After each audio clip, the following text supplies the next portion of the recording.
You understand? It's somehow it's part of the process, but let's give importance to the things that are important. Yeah? And again, not about me, but it cannot be that a coach lose a friendly match and everyone is asking to sack the coach. How you can explain a society that is like that? I give you an example. If you lose a game 3-0, I will just play a little bit with numbers. If you lose a game 3-0, you're gonna get 1,000 comments. If you win a game 3-0, you're gonna get 100 comments. Hello, Mano. Thank you so much for joining MainStand Talk International. Bright smile on your face after clinching Thailand's 7th AFF Cup title. Mano, before we get to the reflection of the tournament as well as your plans for this upcoming year and beyond, have you got enough sleep lately after the celebrations of that Monday night victory over Vietnam? Hi, good afternoon, MainStand. Good to talk to you, first of all. What I can say is the Tuesday I was a little bit off, completely off. I need around 30 hours to recover and to come back. It was a bit stressful the last days, of course, the tension of a final, being at home, willing so much to give our fans that title, facing a strong opponent was not easy to sleep the last days. But I can say we stay a little bit longer in the hotel. We celebrate a bit together with all the players first, and some players stay a little bit longer. I also stay a little bit longer. I still sleep the last night in the hotel. But again, the Tuesday was completely in the trash. Well, it's certainly an achievement worth celebrating. 7th AFF Cup title, like I mentioned, for Thailand. You are the only 3rd Thailand head coach to win multiple titles and the 4th coach in ASEAN history to do so. So congratulations once again. Now, with all those accolades that you've achieved, how big was claiming that title for you? Yeah, as I just told you, now we didn't came to this tournament in the, let me say, in the best conditions we could, and it's normal. I mean, we understood that, but was from the beginning from us very clear that you need to be really together, really united, try to end the tournament with game by game to get stronger, to find good plans, good formations, and I was with that very, very happy. I found 23 players together all the time. You could see that the atmosphere in the camping was very good. The players that saw the chance, because some main players were not there, you could feel that they really want to grab that chance and they really want to play for Thailand and get the minutes that they deserve for being there. And I believe that helped us a lot, and that's why the satisfaction or the happiness after that whistle in the final was really huge, and I must say was even stronger than last year, because last year I said from the beginning of the tournament, I believe we have the best players, the best squad, we have to win. Yeah, but in this case, of course, I still believe that we were strong enough, but was always a little bit a doubt, not from my side, but from the country, from the reporters, from the media, like, yeah, but that squad is not strong enough. Or we saw Indonesia and Vietnam that were 2 title contenders with full squads, with time for training, with good coaches. Yeah, we knew that the challenge would be big, and I think when the challenge is bigger, the satisfaction is also bigger, and that's why huge congratulations to the players, and I can only say that the feeling after the game was really, really nice. Now, you mentioned about squads there, and I want to touch on this topic because only 7 players from the team that you coached in 2020, the invincible side that went 6 wins and 2 draws in probably many say the most dominant AFF Cup title run. Only 7 players from that team remain. So you didn't have any players from your former club, Bangkok United. You didn't have any foreign-based players. You didn't have any half-European players at all. So heading into the tournament, how did that impact you? Look, I think that speaks also for how big is the quality in Thailand, because if you think that we're gonna go with maybe 10 key players not in the squad and you still can deliver, I think speaks a lot for the quality of the league, for the quality of the players. As I said, the ones that got the chance, you could see the fire in their eyes. I'm very honest, I never doubt that we could do it. The only thing I knew is that it would be probably more difficult than last one, or will be less obligation, maybe, let me say. But as you know, when football starts, when the game starts, nobody really cares who is playing. Then we are Thailand, we are representing Thailand, and our bar is always high in that competition. We are the record champions. Then there is, I think was very important for me from the beginning to tell my players, look, about players that are not here.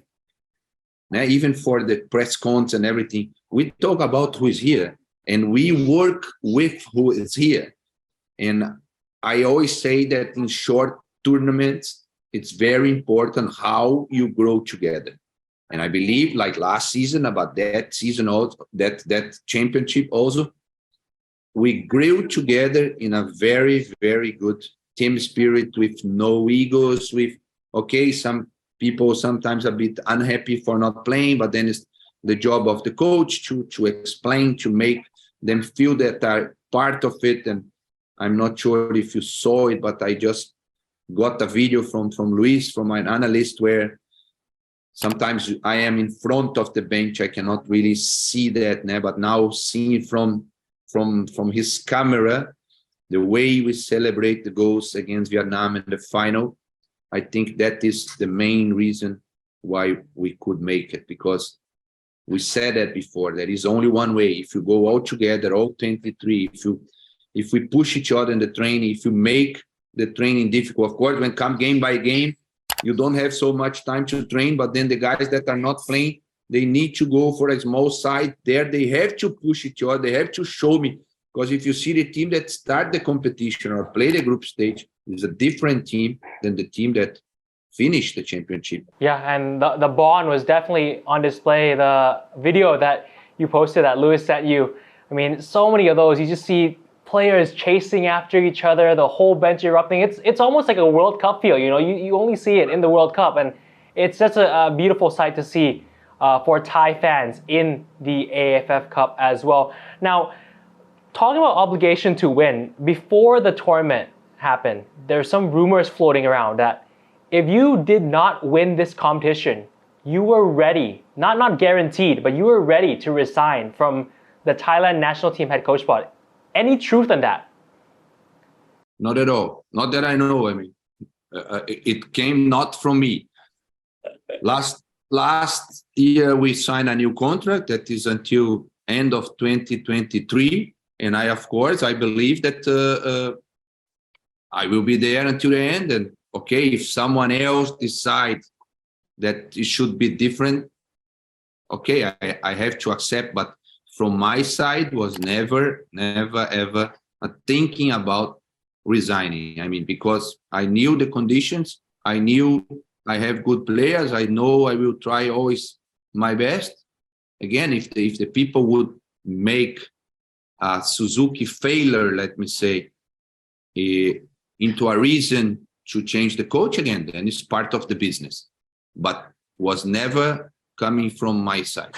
I don't like to lose. People knows that. I also got a little bit upset with some media statements, or things start to go a little bit on the wrong way for me after this Malaysia game, or even the Uzbekistan game. What I can tell you, my friend, is that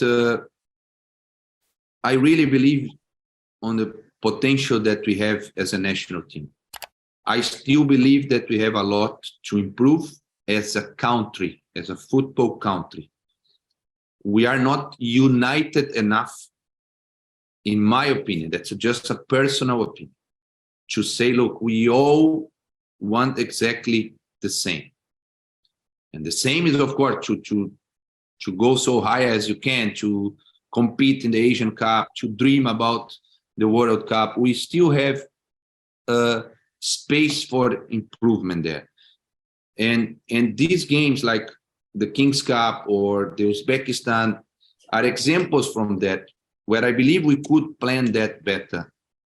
And at the end, as I told you now about Suzuki Cup, that's why it's important that we won that one. But if you want the next step is to compete against Uzbekistan. And in Uzbekistan, we could not compete. And I'm telling you, in 14 or 15 months that I'm here, that's the only game that you didn't compete. The only game. You understand? It's somehow it's part of the process, but let's give importance to the things that are important. And again, not about me, but it cannot be that a coach lose a friendly match and everyone is asking to sack the coach. If you think there is someone better to do it, it's fine, but then let's wait us to lose something important. Then I can take it better. All right, well, that's definitely a lot to unpack there.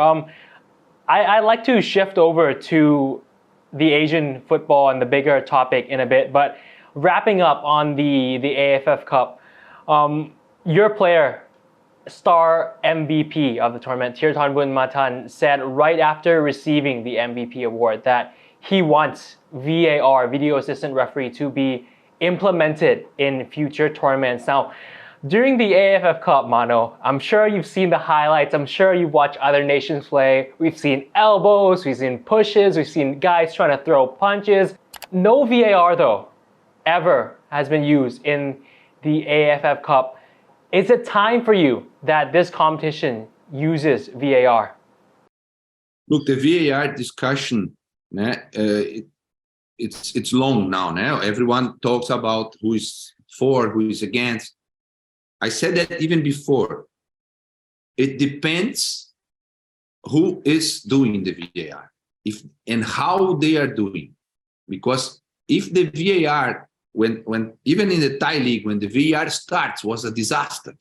Now we are getting better, but this was disturbing the game, you understand? Then I prefer you make mistakes, but let's play, man. But now, if you see how the VAR gets, the technology that is getting now, that is being faster, it's very important to rise up the level of the competition.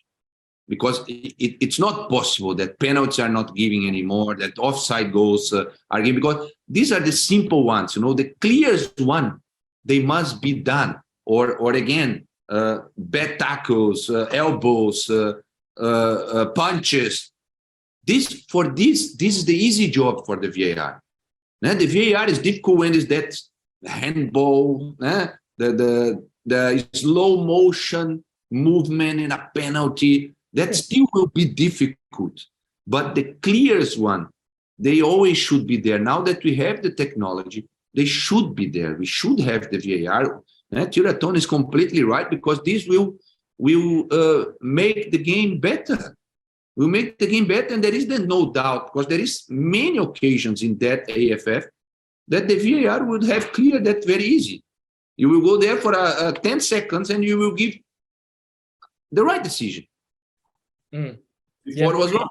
Yeah, I think that personally, if you ask me, I think that VAR should be included, especially in Southeast Asia, not only to make things easier for the referee, but also protect the players, because at the end of the day, they have to return to clubs, and that's where they spend most of their time. Any other key personnels from your team who you were particularly impressed with? You can maybe name one or two that you thought went a bit under the radar. Let's say a player that maybe you didn't think will be performing as brilliantly as he did, or maybe a player that performed well but didn't get as much attention from the media from your side? So any names that you want to throw out there and just congratulate him more?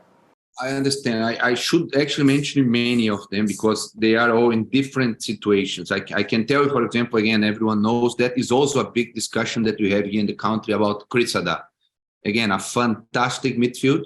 I know, a fantastic midfield, performing week in, week out in Chonburi as a midfield. And I know that.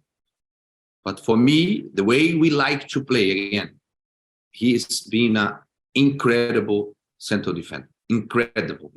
Again, the second AFF competition that he was for me, a fantastic, covering the spaces, always on the right place, building up like is in his living room playing with kids.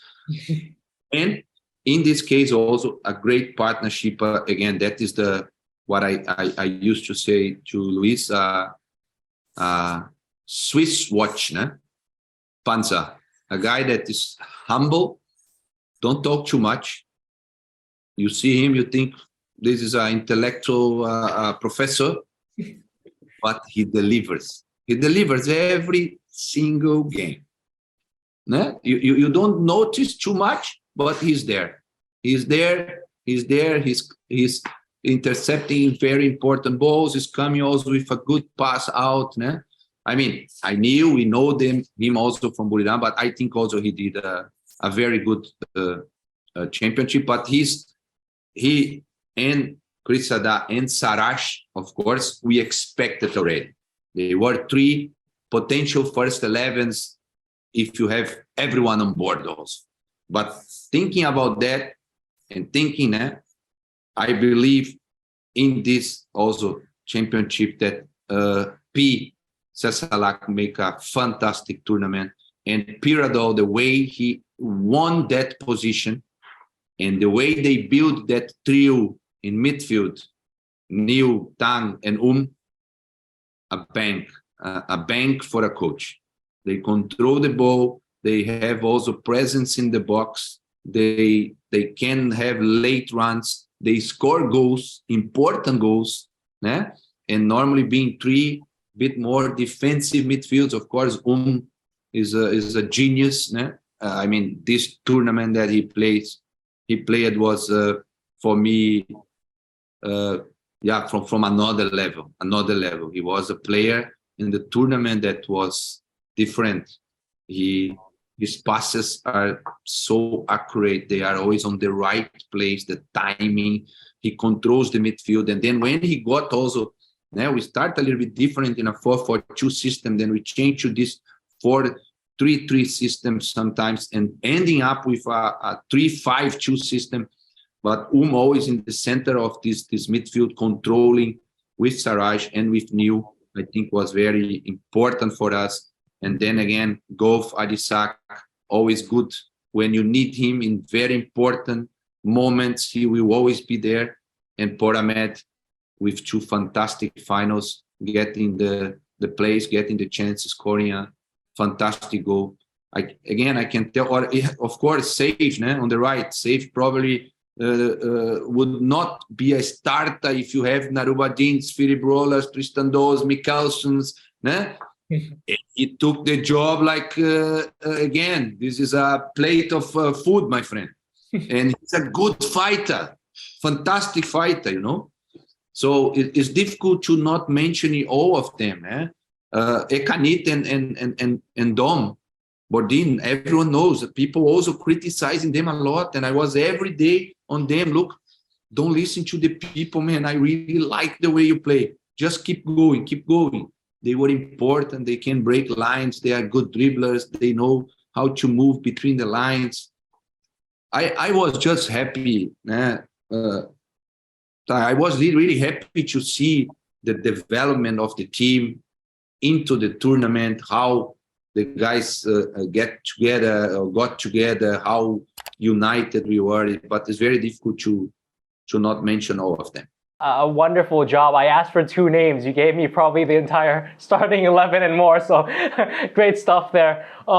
It's going to be tough for you to pick a midfield, isn't it? When everyone's fully fit, you have foreign-based players joining. Chanatip, Tanawat's recovering from an injury as well. Don't forget Pitiwat, Titipan as well. I mean, Thailand, you could call it a midfield 11 almost for you to pick and pop from, I guess. Last question on the AFF Cup topic. You sort of hinted it earlier, but entering the tournament, many people had their eyes set on Vietnam and Indonesia as the favorites, given the returnees from the last tournament, given how they've developed almost a new set of youth players to replace the older ones, I should say. Now, it's almost, I guess, for a lot of people at the end of the debate now that Thailand are the kings of ASEAN. You've won with the A team, you won with the B team. So if you're having to pick a nation that you think are closest in contention with maybe stealing that spot from you, it's Vietnam, né?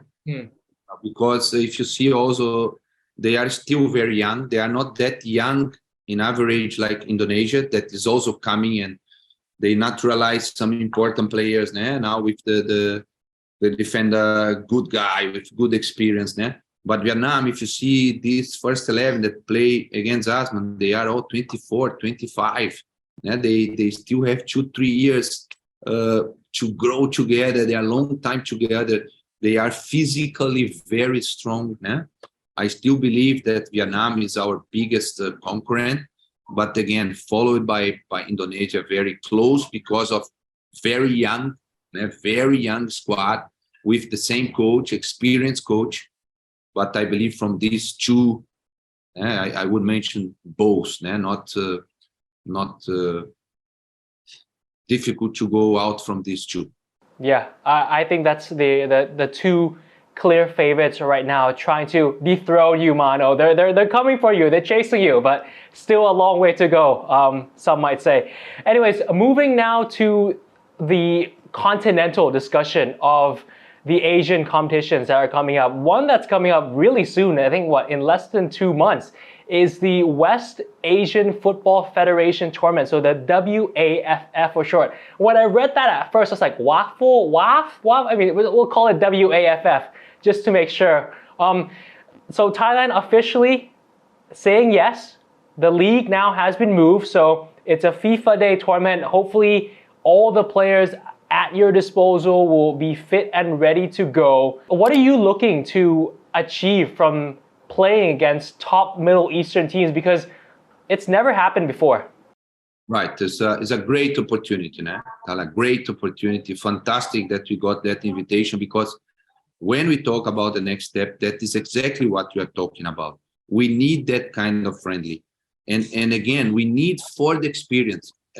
Of course, we want to win again. I told you before, né? It's not that I'm saying accept defeats. No, nobody should accept defeats. We always must go all in for winning.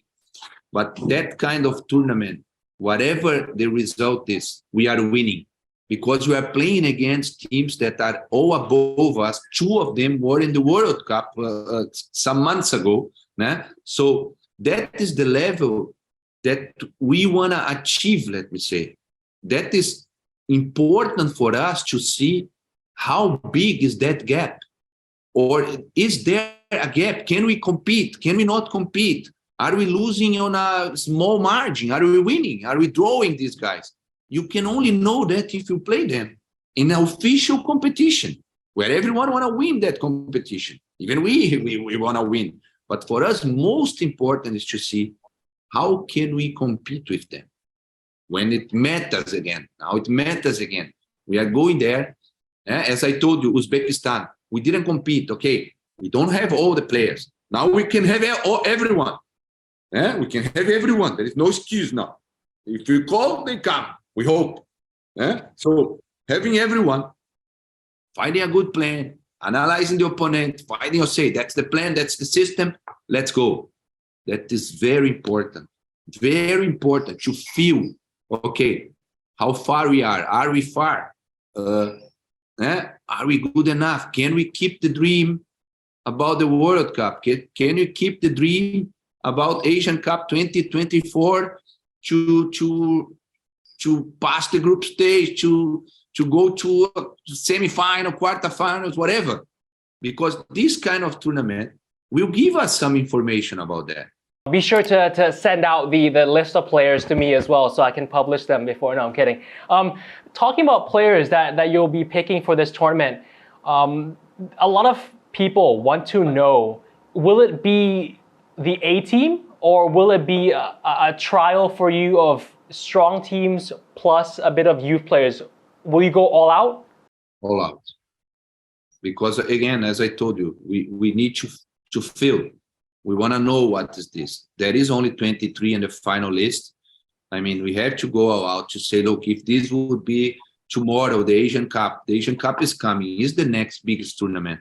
And this is a very good test for us to see how can we compete with this kind of team. So we need to go with the strongest squads. Again, of course, respecting all the clubs, respecting also the conditions of the players, if they are available, if they are fit, if they can join us.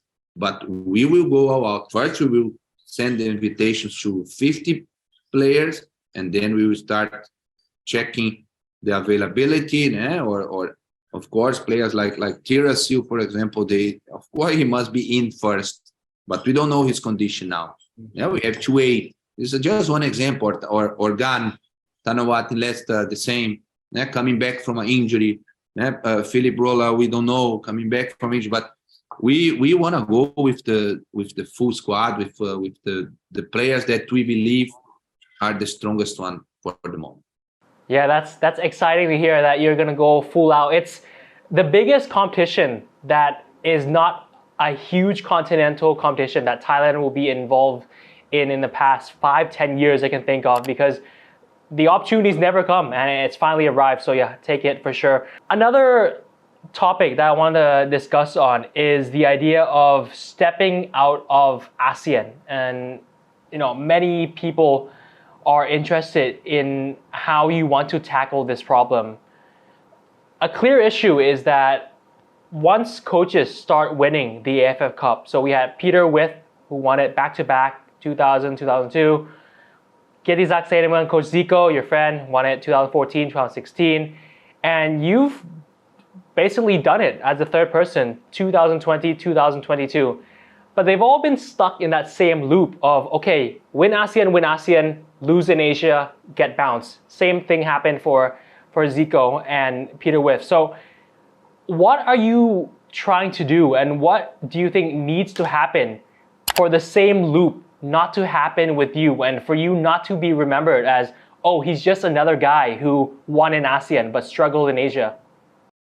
Right. This is already the stamp that we all get. Even with me, again, when I lost to Uzbekistan, that's exactly that direction that was going. Oh, he's good for ASEAN, he's not good for Asia. But again, I said that before. I just got the job short before the first AFF. We won it, and I said, even in that press conference, guys, this is not what we want. This is obligation. We are better than the others. Now, okay, we go with a little bit weaker squad, but still somehow obligation. We are Thailand. But again, I'm trying to say again, all the meetings, I'm talking now also with General Somyot. Now, of course, we have Kumpeng as a manager. We all, and the clubs, that plays a big part also, the league. What can help us to keep improving? Now already Kun Nevin with Buriram, his son, are taking over the under 18s and down to make a better selection, a better process, a better development. Because this is the first thing. We don't have a youth league that is competitive enough to produce players. And we know that. And I'm saying that also every time. If you dream about a World Cup that is in 4 years, maybe the boy that today is 18, he is in 4 years a top player. But a boy that is today 18, what is he playing? What is he competing? Where is he playing? I spend a lot of time in Europe now, especially in Germany. For that boys, 18, 16, 14, they are competing. They want to say, look, I am German champion under 16. Doesn't need to be with Bayern Munich. Can be with Freiburg, can be with Dortmund. And they start to get in this process about competing, about delivering, about pressure. All these things that help you, the development of a player. We cannot wait and expect that Chonburi, for example, start to play young boys. What is very good for the league. But maybe Port, Buriram, Bangkok United, they cannot make the same. We're going to go now with 10 young boys because they have a different pressure. They have to win the league. They have to have the best foreign players. They have to spend money. And then sometimes that young boy that's coming will not get that chance to play there. But if he's already coming in a good competition since he's 14 maybe, and then he is champion of Thailand with 16, playing for Monton, for Bangkok United, for Port. We don't have this. And we still need to continue to improve the league. If the leagues improve, you get better foreign players. If you get better foreign players, you increase also the level of the league a bit. The Thai players also need to rise up to compete with that level. The league the infrastructure of the clubs are getting better. Now, if you see 10 years ago and now, look at the training grounds that many teams have now, much better than before, because this is your daily job. You cannot have only a good stadium if all the week you train in asphalt, in a bad place. All these things are part of the process to say, we want to go to the next step. The league must be stronger. The youth system must be stronger. It's not because I'm here, but maybe you should give more time for a coach. Doesn't need to be me. I'm not here saying that it's Mikey. I'm just saying, if you believe on someone, or if you believe that that one can help you, give him time. If it's not me, it's fine. But give some time for the process, because even with Zico, I said, it's a good example. I like Zico a lot. Zico was winning everything. He won much more than me. And as you said, he got fired because he lost against Japan. But what is the process between when he started winning until he lost to Japan? Was there many things that we could say, okay, that is his fault, that they didn't do it? He was winning, what was winnable. He won the SEA Games also. He won the Suzuki's. And all of a sudden, we expect him to beat Japan, but without doing all the process that we believe, or that I believe, that is important. And this is a job that we can only do if we are all together. I mean, league, federation, clubs, and national team. Only if this will not be the case, again, I will just be the next one that will be fired soon, and then the cycle will start again and again and again. So like you mentioned, I think the main emphasis is there needs to be more focus on youth development. There needs to be focus on not winning now, but winning in the future. And I think that there's a lot of attitudes to change, and there's a lot of people to try to convince for that thinking to be fully implemented and fully taught into a lot of owners, a lot of sponsors, a lot of people in places that have a lot of power in this country. So final few questions that I have for you.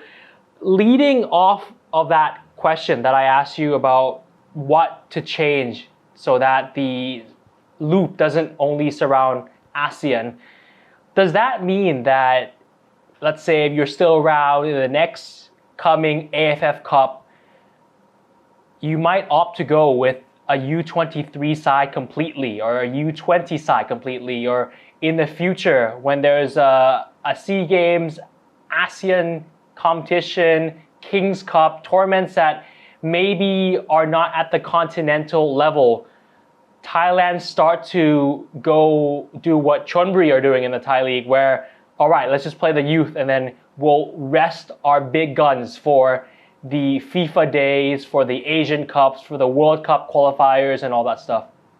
Yes, I believe we can do that. I would be ready to do that. Again, I went even in a last call to the SEA Games, where we lost the final against Vietnam. It was also good, a good experience. I could see good young boys coming. We are growing also together. We reached the final. We deliver some good football sometimes. We can do that, Talal. But again, we can only do that if all the process is right. And if we all believe that that is the right thing to do. If you tell me, okay, man, you go with a young boys, but it's part of our process. But if you lose, man, we're gonna fire you. Then I will say, no, then I don't go. Give me the best place because I love that job. You understand what I mean? Yeah. I'm not saying that we cannot win. I just mean that for that, the youth league or the quality of the league, these things must be also already there that you can say, okay, guys, we are believing on a pattern that everyone is together. We go with young boys for the experience to get the stadium full, to play against the full Vietnam, full Indonesia, full Malaysia, that they don't need to feel that later when they are older. Because then they already passed that experience. Today we cannot do it because, again, we want to win. We want to win. We want to win. Today, 3 days ago, I got many calls before the final with the same sentence. Coach, we have to win. Well, yeah. We have to win. Do you understand that? I say, but wait. Before we say, let's do a good job. No. We have to win. We cannot lose a final in our home against Vietnam. You have to win. So, you understand what I mean? Okay. We have to win also with young boys. But let's be part of the process. And let's analyze how we play the competition. Let's talk about football then. And not about things that are not football. That is where I get a bit angry when we start to give voices to people that they just like to criticize, man. The social media is the worst thing from the last 50 years that happened in the world for me. I must tell you that after Indonesia game, because that's the problem of the social media. The social media, if you want to have a social media like Instagram or Facebook or whatever, you don't need to look for things. The things are looking for you because they know who you are. And then the things just pop in your thing and then you cannot not read. The moment I stop that, helped me a lot. There is one day I decide on Facebook I will not open anything. Now, after that, I will take the app, put it down, out of my phone, because I don't have social media for that. Actually, I have social media to socialize with people. I'm out of my country. I love to see what my friends are doing in Brazil. I love to see my sisters, my mom, you understand? Actually, it's not for my job, but okay, with the time got to the job. But then many people are using that at the wrong way for me. And it's a word of negativity. People, again, not about me, but how you can explain a society that is like that. I give you an example. If you lose a game 3-0, I would just play a little bit with numbers. If you lose a game 3-0, you're going to get 1,000 comments. If you win a game 3-0, you're going to get 100 comments. People like blood. They like to criticize. They like to kill each other. For what? Again, if you're talking about the topic or the football, then let's talk about football. Again, you don't need to like me. If you just come out and say, look, I think Mano is a bad coach. We should change the coach. Man, this is okay. This is a statement. This is your opinion. I disagree with you and I keep working. But if you give voices to people that start to say, oh, but the players don't know where to run, but that system, but look at this, but this player could never play there. And you give them that voice and they start to talk a lot of nonsense to get the attention of the social media, that's for me wrong. But again, I know I will not change that. And I'm not here to change that. Again, people are right. If you don't like that one, just don't watch it. And that's what I did. I didn't see anything what people were writing the last three weeks, maybe. Yeah, there are a lot of keyboard coaches for sure in this country. I can guarantee you that. Plenty of them out there ready to criticize you after every draw, even, not even defeat, after every draw. You talked a bit about social media and not using it during the tournament. And I've seen, I think you posted before the 2020 tournament that like, oh, goodbye, Facebook, I'll see you after the tournament, things like that. As a head coach, how much do you think social media should be monitored and controlled? Because we've seen so many head coaches in the Thai league and competitions, Premier League, top major leagues in the world. Some of them are quite active. You see them maybe sometimes reply to people commenting negative stuff. Some of them are just, they let someone else run it for them. They let their social media manager run it for them.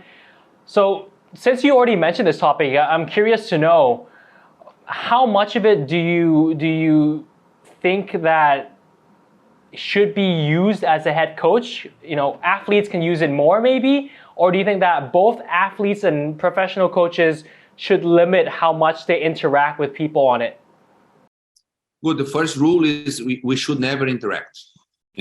We can still post, you can still share opinions about your job. As I said, social media for me was to socialize, actually, not only the job. I like to see what my friends are doing. I like, again, there is different social medias. Again, Facebook is the one more dangerous because that is where everyone now has a page, has something to say.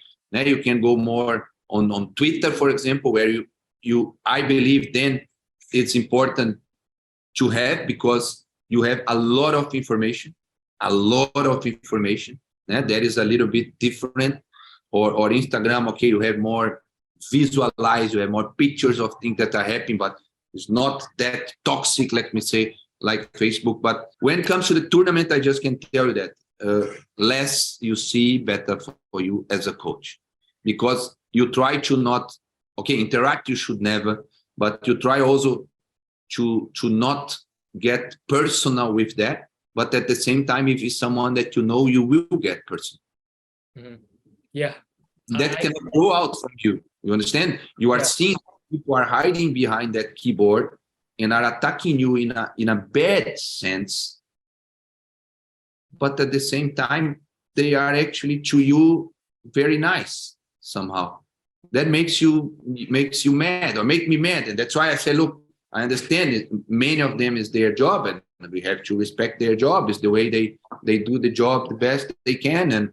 But then for me, it was very important to get out of this, to totally focus on the games, on the strategies, and not listen to anyone. I have to listen to myself, to my staff, to my players. And that was very important. But again, you see Luis Enrique with Spain with a daily...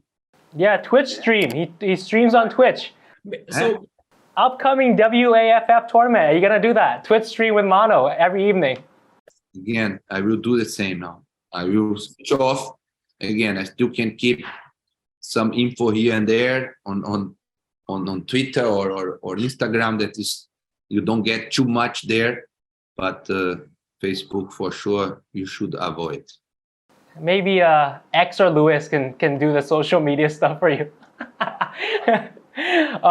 Final question I have for you now. We've had a really thorough talk, a really long talk about ASEAN, about continental stuff in Asia and your plans and everything.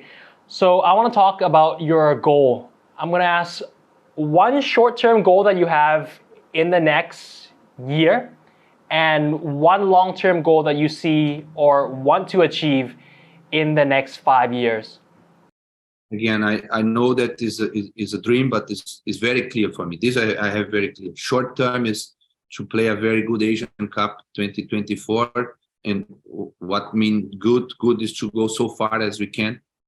And the biggest dream, long term, 4 years is a long term, is of course to reach the place in the World Cup. Thai people, everybody involved in Thai football will hopefully want to reach one day. And hey, you never know. It could be you. It could be you leading the Changsuek team out there. You've already been here for over a decade. Why not? Could be Alexandre Mano Polking leading Thailand to their first ever FIFA World Cup. 4 years, 8 years, 12 years.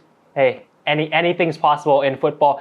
Mano, thank you so much for taking time off your busy schedule to talking with us here at MainStand Talk International. All the best for the future.